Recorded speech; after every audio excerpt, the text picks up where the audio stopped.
Hello, everyone, and welcome. My name is Stacey, and I am very grateful to have the opportunity to present as part of the Powerlifting Fundamentals nutrition component, Nutrition for Powerlifters Common Mistakes. So, just before we kick off with things, just a little bit about me. I'm currently an online coach with JPS, and I'm also a accredited practicing dietitian and accredited sports dietitian. So I combine my knowledge of training and nutrition to help a variety of clients ranging from your general population to powerlifters and also bodybuilding. Outside of work, I do compete in powerlifting and have done so for the past 4 to 5 years. So some of these mistakes that I'll talk about are things that I've done and have learned from, and also obviously stuff that I've seen with clients and just general observation. If you have any questions regarding the presentation or want to reach out, my Instagram is on the screen now, so feel free to get in touch. What we'll be covering today is 5 mistakes that, like I said, that I've either done or that I've seen in clients or other athletes. Obviously, this is not an extensive list, and I'm sure there's many others that are out there, but these are ones that I've seen. So we'll start by looking at dieting all the way into a meet, as this is something that is commonly done, unfortunately. Number 2, poor distribution of calories. So looking at how people are structuring their day in terms of calories. Chopping and changing plans and nutritional strategies. Carbohydrate manipulation. And then we'll finish off with poor food choices, mostly around meet day, but also looking at throughout a prep. So before we get actually into the mistakes, I just want to sort of do a bit of an overview of how powerlifting and nutrition sort of work together. So obviously we know powerlifting is a performance-based sport. It's not about what you look like on the platform, it's about how you perform. So it's not a diet-centric sport. At the end of the day, you want to be either aiming to hit PBs, build on your total, in some way perform better than you maybe did, the last time you competed or in the gym. So how nutrition fits into that is obviously going to fuel that performance. So for me, I believe that nutrition has value no matter what level or stage you're at in powerlifting. So whether you're a beginner, just starting out, whether you're at the top end of your sport, it's really got to have a big impact on how you perform, how you recover, and therefore I feel it's valuable across all experience levels. With this being said, as we know, there's a there's a huge amount of information available about nutrition right at our fingertips. So, social media, the internet, word of mouth, what other people are doing, it's really accessible right now. And so people hear what, their favorite lifter's doing or their friend, and they think, yeah, that's going to work for me, or that's what I should be doing. And therefore they get influenced by that and, may make some of these diet blunders that we're going to talk about. So like I said, some of the mistakes that we do present today are the result of just a lack of understanding and misinformation. So I hope that the information that is presented will help you avoid these mistakes and therefore enable you to perform at a better level and understand the importance of nutrition at achieving those performance outcomes that you're aiming for. So kicking things off, number 1, dieting all the way into a meet. So probably one of the most common ones, and I'll be honest and say it's something I've done. It wasn't successful. It wasn't needed, I suppose, as well, which is something we'll touch on in a minute. But essentially, dieting with the intent to manipulate body weight to meet a weight class while maximizing performance is a general goal of someone who is aiming to diet all the way into a meet. They obviously trying to meet their weight class goal, but at the same time also maintain their training and their recovery. So they're trying to do many things at once. And like anything that you try to do multiple things at the same time, something's got to give. And if you're putting yourself in that dieting zone, in that high stress situation, something's going to suffer. And in most cases, this results in performance decrements and poor recovery. So we'll get into that in a little bit. But before we do so, in terms of looking at manipulating body weight, we want to be looking at energy balance. So if for someone who's dieting, obviously, in most cases, what we're talking about is someone wanting to lose weight in the context of this situation. So what those people are aiming for is to achieve a negative energy balance, which means that they're consuming less than they're expending. That's underpinning how they're going to achieve that weight loss. However, on the flip side of that, if someone's goal is to go up to a weight class, they'll have to be in a positive energy balance, which means they're going to be consuming more than they're expending. So at the end of the day, it's important to know the goal. Like I said, in this instance, what I'm talking about in terms of dieting all the way until meat is generally people trying to achieve a negative energy balance and therefore weight loss while trying to maintain their performance.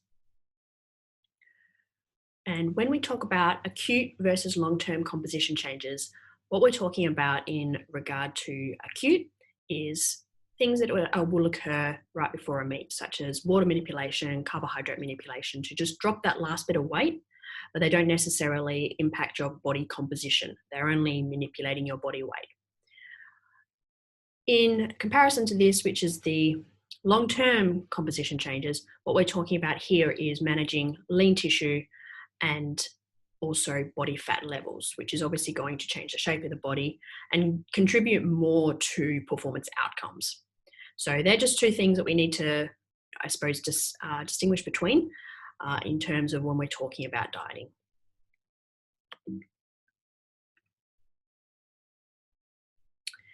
If we look at a case study for this situation, say we take a female who is sitting at a body weight of 70 kilos. However, she usually competes in the under 64 kilo class. She has 10 weeks until a meet, and therefore to meet her weight class, she is required to drop at least 6 kilos, which is quite a lot in that time frame. So in this situation, this person has let themselves go in their off season and gone a little bit too far outside their weight class, and so has created a bit of difficulty for their prep into the meet, which is only 10 weeks away.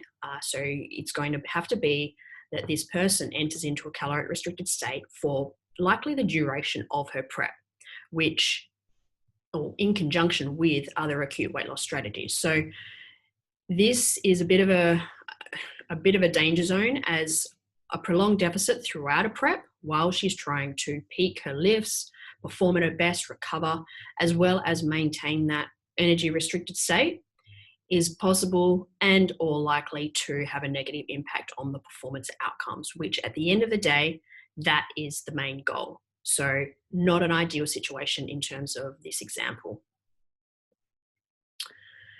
So I think it's important when we look at dieting that there's many factors that need to be considered, and that's going to influence how we do things. So looking at the approach that works for a person, how do we want to go about it? What suits their lifestyle? What can they manage in the context of their other commitments? Are they a full-time worker, got a family, or are they solely an athlete? So this really impacts how we go about things. The magnitude of deficit that we use. So how big a deficit, how long are we going to do this deficit for? This will very much be dictated by where the person starts at, which we consider when we look at body fat levels. So how much fat is the person carrying? Have they let themselves really go, or are they quite, at a normal sort of body fat level for their size? What is their level of lean tissue? How much muscle mass do they have? This is really going to impact how successfully they diet. Their dieting history. So are they a chronic yo-yo dieter? Have they been on low calories for extended periods of time? And how long has this been going on for? So their dieting history, which I think is sometimes something that people overlook, I think is really important in terms of considering how successful someone's dieting stage is going to be based on their past history. And then also linking into this is their current caloric intake. So how many calories are they currently consuming? Like, are they in a position to be able to lose weight, or are their calories so low that really it's irresponsible to take them any lower while expecting them to maintain their performance? So I think those factors really need consideration when looking at the types of approaches that you're going to use, and whether dieting is, really an option at the time. So something to think about. So looking at a couple of reasons why people diet into a meet, or all the way into a meet. So commonly poor off-season nutrition, or poor nutrition just away from comp. So letting things get a little bit loose and just going that a little bit too far outside your weight class. So say greater than 5% of your target comp weight, you're getting into a bit of a danger zone in terms of reining things back in. So gaining weight too rapidly, you possibly increase body fat levels, which we know extra fat is not going to make you stronger. So we want muscle. Muscle is what we can strengthen. Fat does not give us more strength. So it just gives us more weight. So that's one common reason that it results that people need to diet all the way into a meet, is that their season, or their off season away from comp, is just not managed properly. And then also new and inexperienced lifters. So I'll be honest and say this is something that I did early on when I started powerlifting. Thought I needed to be in the lightest weight class for that I could be, to be, that's what you did. And that is what I've seen happen to other athletes, is that they think that it's just part of the sport. You need to diet down to the weight class, when really it's not necessary. So I believe that, newer lifters, whatever body weight you're at, compete at that body weight, and go for PBs, and you just enjoy the process. Because if you stress yourself, it's already a new experience anyway, and then adding the additional stress of dieting just makes it a whole lot harder. And the actual enjoyment of the powerlifting is overshadowed by the need, or the focus on reaching a certain weight. So those are two things that I commonly see as to the reason why some people will diet all the way into a meet. As a result of prolonged dieting and drastic cuts, these consequences that I've listed here are not just for powerlifters. They're pretty much across any dieting phase, no matter what your sport is. So potential for higher fatigue levels and poorer recovery, so slower recovery rates, not something you want when you're trying to peak, especially in powerlifting, when you know that as you move closer to the comp, specificity increases, intensity increases, and you really got to be on your game. And this too will increase stress. So increased training stress in conjunction with diet-induced stress from being in a deficit, not a good mix when you're approaching a comp. Also decreased adaptive potential in terms of training, and as a result of all of these consequences, poor performance outcomes. When at the end of the day, performance is what we want, and we know if we're shooting ourselves in the foot because we want to diet down to a lighter weight class, that if we had managed our off-season better, we would have been able to get to. But because we let things go, we're now 10 weeks out and drastically dieting to get to our weight class. Performance is going to suffer. And like I said, at the end of the day, that's our number one focus. So in terms of dieting, a much better approach, I think you probably realize by now, is use your off-season wisely. Don't let things get out of hand. Plan dieting phases. So work with your coach or a nutrition professional and work out when you're going to diet, when you're going to build, when you're going to get your calorie intake up. And, generally it's in that off season away from comp is when you want to be building your calories, laying down good lean tissue. And then, as you get closer to comp, rein things in a little bit more, which, is similar to your training. Further away, you're a little bit less specific, volume's a little bit higher. And then as you get closer to comp, intensity increases. Generally, you're doing more heavy stuff, heavy singles, doubles. Then is not the time to be dieting. You should have dieted away from comp. And then, like I said, focusing on body composition changes. So building that lean tissue, because it's going to make it for a much more successful dieting phase. And obviously during this time, there's less performance related stress. So if you do say a building phase of calories and then you go into a mini cut or something like that, it's the stress of going into a deficit away from comp is going to be much less than when you have that added performance related stress. Allowing sufficient time for dieting. So if you do get into the position that you do need to diet, give yourself plenty of time. Don't leave it to the last minute. And then, like I said, avoid starting a cut on excessively low calories. It's really not a good position to be and makes life so much harder in terms of both getting to the weight, but also coming out of it. So you run the risk of health issues, as well as the enjoyment goes out of it because you're so stressed because you're trying to meet this weight. You're on low calories, you can't focus, and the whole you just become so consumed by everything, and it's just not a good experience. So leading into, if you're at that point, then seek help from a nutrition professional. It's really, don't just try to do it yourself. Seek help from someone who knows how to manage your nutrition properly. They'll devise a plan that is individualized to you and suit your needs, your goals, and will get you the outcomes that you are aiming for. And they will tell you, work with someone who's honest with you. And if you're not at a point to start dieting, that you work out of that to a point that you can. So I think that's really important is, don't try and copy what other people are doing or, what your friend's doing. Seek help and work with someone who knows what they're doing. Mistake number 2, poor distribution of calories through the day. So I think this is something that people often overlook. They don't see the importance of it. However, I believe it does impact performance in recovery. If you have a lack of distribution of calories through certain times of the day or around certain activities. So it may result, say you're having hardly anything through the first part of the day because you wake up late, you got busy, you didn't plan properly, and then suddenly you get to the end of the day, you've got to train and you've had next to no food, you have no energy, and you're scrounging around looking for food and thinking, how am I going to get through this session when you haven't even fueled your body properly? So poorly distributed calories through the day results in the potential lack of energy during training, higher perceived level of effort.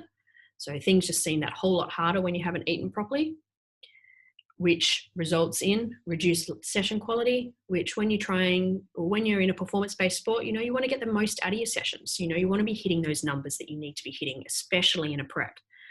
You don't want to leave kilos on the platform just because you didn't eat enough during the day. And then leading on from that, an inability to back up sessions. So that dips into the recovery side of things. So poor nutrition through the day, and then you try and bank up calories at the end of the day and hope that you can recover properly. But your body's smarter than that. You get to the next day, things just feel that little bit harder because you haven't given your body sufficient amount of food the previous day. So things catch up with you after a while. So I think it's really important to pay attention to distribution of calories through the day to make sure you're maximizing the performance outcomes that you can achieve. Also, a component of this, I believe that macronutrient distribution is also something we need to consider and is potentially going to impact your performance. So that's something that I really like to bring up with clients and make sure they're having the right nutrients around the right times. So as I mentioned, what we don't want to be doing is calorie backlogging, especially if you're one to train later in the day. Obviously, some people just get really busy, they forget to eat, and they get to the end of the day, they've eaten hardly anything, and like I said, they need to train and they've got no energy. I think really drilling home the importance of planning there is really important, because by doing things like calorie backlogging, you run the risk of gastrointestinal discomfort while you're trying to train. So your stomach just doesn't feel good, which isn't great if you're trying to fit a belt on and squat or deadlift or something like that. It just doesn't feel good. Also too, if you haven't eaten enough through the day and you get to the end of the day, likelihood of poorer food choices increases. So if you're looking around for food, you pretty much just grab whatever you can get your hands on, which is not necessarily the best option if like I said, you're trying to perform at your best. So in order to perform at your best, you need the right nutrients. So avoiding calorie backlogging is something I recommend that clients definitely avoid. And instead, they should be eating at regular meal times through the day. So it doesn't necessarily have to be, eat every 2 hours. It comes down to regular time intervals that suit their day and their activities through the day. But having regular times, I think, is important for both performance, but also just appetite regulation. So making sure you're not, like I said, getting to a point that you're having a massive meal, and then other times where you have hardly anything. But it's really, I think, valuable to have a regular eating schedule throughout the day. And it also enables you to be able to distribute your macronutrients as well, which we'll move on to now. So just some general guidelines I like to go by in terms of how I structure macronutrients through the day. So looking at achieving about 0.4 grams per kilo body weight per meal for protein. So essentially a serve of protein at each meal. Carbohydrates, definitely structure these around training. So carbohydrates, primary source of fuel. So 1 to 2 hours before training and in post-training meal are 2 times I would definitely start with, and then structuring them however else through the day that you like. And fats, limiting consumption in the pre-training meal to avoid slowing digestion. So just keeping them to a minimum in that meal. You want to be making sure that those carbohydrates that you eat are getting put to use straight away. You don't want to be having them still digesting while you're training, and you get to the end of the session, you've got all this energy, but your session's just finished. So I like to limit the fat in the meal just before training, and even after sometimes, just so that those carbs get into the muscle straight away, and that they start doing that recovery work. Some other useful ways in which you can distribute calories better through the day is liquid calories. So obviously everyone has their own schedules, they get busy, and they just need those quick meals sometimes. So liquid calories, obviously quick, and they're easy to digest and low volume. So for people trying to get in a lot of calories, they can be really valuable because they can, the volume can be lower, but they also can be made rather dense if need be. And if you're someone who is using carbohydrates intra-workout, they are also a very good vehicle for that. So liquid calories, if they work for you, some people find that they are good in terms of, just making life easier, but also just if they're stressed or something like that and they can't digest food properly, they are a good option.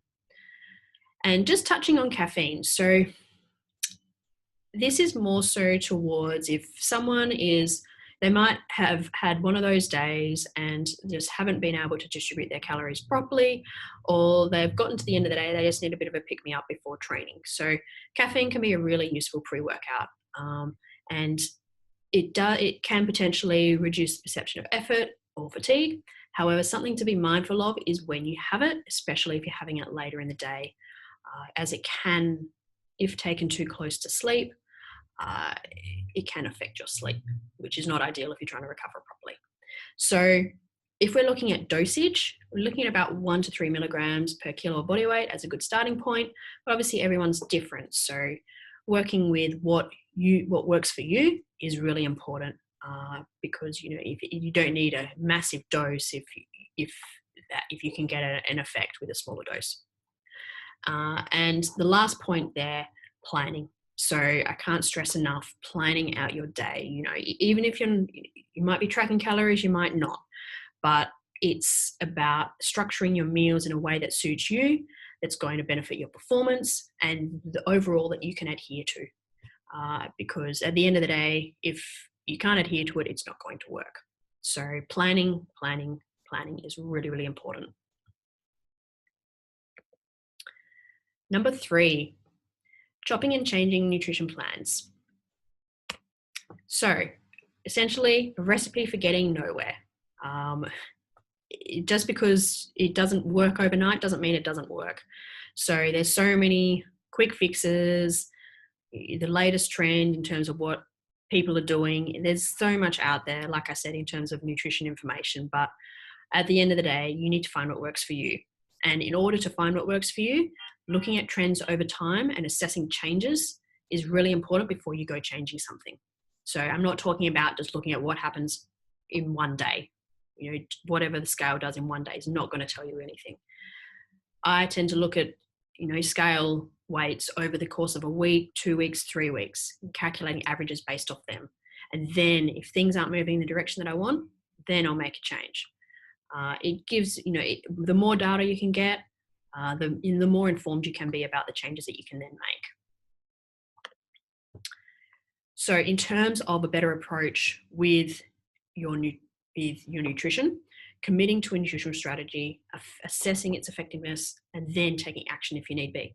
If things are moving in the right direction, then don't change anything. You don't always need to change something. You need to look at those trends, not just a single day. One weight on the scale is not going to tell you much. Obviously, you need to be at a certain weight by a certain date, so that weight on comp day, that obviously matters, but it's all that other data leading in that you need to look at to make sure that on that day you weigh that much, and that you use an approach that is suitable for the person. So there's not going to be a one size fits all. What works for the top athletes is not going to necessarily work for your amateur athlete. It comes down to finding what works for the person, and as a coach, that's your job. So obviously you want to work with your client to find out how you're going to fit their nutrition into their day and what's going to suit their lifestyle, but it does need to be individualized to get the best results. Number 4, carbohydrate manipulation. So everyone thinks that carbohydrates are your enemies, but they're not. They're your friends. They're your body's preferred source of energy. They help you a lot on the platform. So, however, particularly for females, they're often the first macronutrient to get the chop, and which is sad because then you run the risk of so many things in terms of decrements to your performance and your recovery, which, like I'm just reiterating many times, is that performance is what our goal is. It's not about how we look, it's about how we perform. And in order to achieve those performance outcomes, we also need to recover. And carbohydrates are important in both those aspects. In terms of carbohydrates manipulation, it's if you're at a good point, you've used your off-season wisely, I would first look to reduce your fat intake, mainly because it's going to have less impact on the anabolic strength process. And because fats are more dense in terms of calories, so 9 calories per gram for fat versus 4 calories per gram for carbohydrate, reducing fats is going to give you a greater drop in calories. So it allows you to keep greater volume in your diet while still reducing the calories to create that deficit in order to lose weight. It's important, I think, if you get to the point that, at some point you may need to reduce your carbs, which is, not uncommon, but then being mindful of your carbohydrate choices. So if carbs have dropped, you still want to keep a good amount of volume in your diet, then you might need to swap some carbs. So for example, say you're eating a ton of rice, you love rice, but then your carbs get cut and, you've got to reduce something somewhere. So in that instance, I would suggest swapping out some of your rice for something that is a little bit less dense in carbohydrates. So going more for sweet potato or pumpkin. It's just making smart choices. And obviously it's not, forever. It's for a short period of time. If you've done your groundwork in the off season, it's a short amount of time. And then once comp's over, then you build things back up again. So carbohydrate choices, just be smart with them. And then can't stress enough, start dieting early. Don't leave it to the last minute. Make gradual adjustments over time so that you can preserve energy and promote recovery throughout the prep process. Chronically or drastically dieting, you run the risk of losing lean tissue and just creating an environment that is very unconducive to performance, which is what we want. Last but not least, poor food choices. So this is more so towards a meet day. However, I think paying attention to food choices throughout is really important if you're looking to get the most out of your training. So obviously, if we refer to meet day, the most important day of the training cycle. You've done all this training for this one day. You don't want to be stuffing things up. So much like you wouldn't try a new belt or a new set of sleeves or anything new on a competition day, you wouldn't go and try foods that you're unfamiliar with. This creates potential for problems and just is not a good idea. So stick with what you know. This doesn't mean that you can't enjoy the foods that you might have been, you might have not been able to have during your prep, but save them till after. It's once the comp is done, then enjoy them. But I really can't stress enough keeping things familiar to you on a comp day, mainly too because comp days, there's a lot of unfamiliar stuff going on around you anyway. You're nervous, you might be your first comp, you don't know what to expect. You've got all these rules you've got to follow, all these lights you've got to look at. And then if you're having foods that you just don't sit right with and you haven't trained with and you just don't know how you're going to react, it just creates another factor that you're stressing about. And you don't want to be increasing your stress even more on that day. I think also too, looking at food quality is also something important. So I'm a big believer in the quality of the food that you're putting in your body. Food is fuel, and so providing the right nutrients through the food you eat, I think is really important and can actually impact your performance. So low quality food, I believe low quality performance. If, in the instance that you have used certain foods that may not be as nutrient dense throughout your prep, you're familiar with them, then hey, no worries. Continue having them. They might give you comfort in a time that you're nervous and they create familiarity for you. But in the instance of people who get to the comp day and they buy all the things that they haven't been able to eat and they have them straight after weigh-in and then they jump on the platform and they feel full, they feel just not right, and then their performance suffers. I think that's just throwing away things. So focusing on foods that are nutrient dense and that you're familiar with to fuel your performance properly, I think is really important. So just reiterating, avoiding unfamiliar or new foods on a comp day and prioritizing carbohydrates. So they are your friend, they are good, they will help you both perform and recover. However, limiting low quality processed foods until after, unless they're familiar to you, I think is important.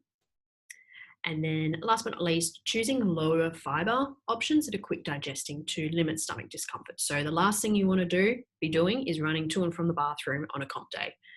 Chances are things are already moving a little bit quicker because you're nervous. So you don't want to be adding fuel to the fire there. So choosing more on the lower fiber side of foods is a good move, I believe. So wrapping up everything that I've just spoken about in terms of the 5 mistakes that I've referred to today. At the end of the day, there's no magic nutritional formula for powerlifters. There's no special diet. If you need to lose weight, it's a caloric deficit. If you're looking to gain lean tissue away from competition, it's a caloric surplus. So however, finding what works for you is really important. So I can't stress enough the importance of an individualized approach in terms of nutrition, mainly because everyone is different and the approach that works for one person is not necessarily going to work for you. So work with someone who can help you find the best approach for you if you're unable to do that yourself. And really invest in your nutrition no matter what level you are. At the end of the day, it is going to benefit your performance and your recovery, which are 2 things powerlifting is about. You want to be performing at your best, but also recovering in order to do that. So I think whatever skill level you're at, whatever experience level you're at, take time to look at your nutrition and really make sure that you're prioritizing the right foods at the right times to get the most out of your training. So thank you for listening. That's it from me. If you have any questions, like I said, get in touch either through my Instagram or through JPS. And I'll be more than happy to answer anything that you'd like to know. And enjoy the rest of your day and the rest of the powerlifting fundamentals. Thank you.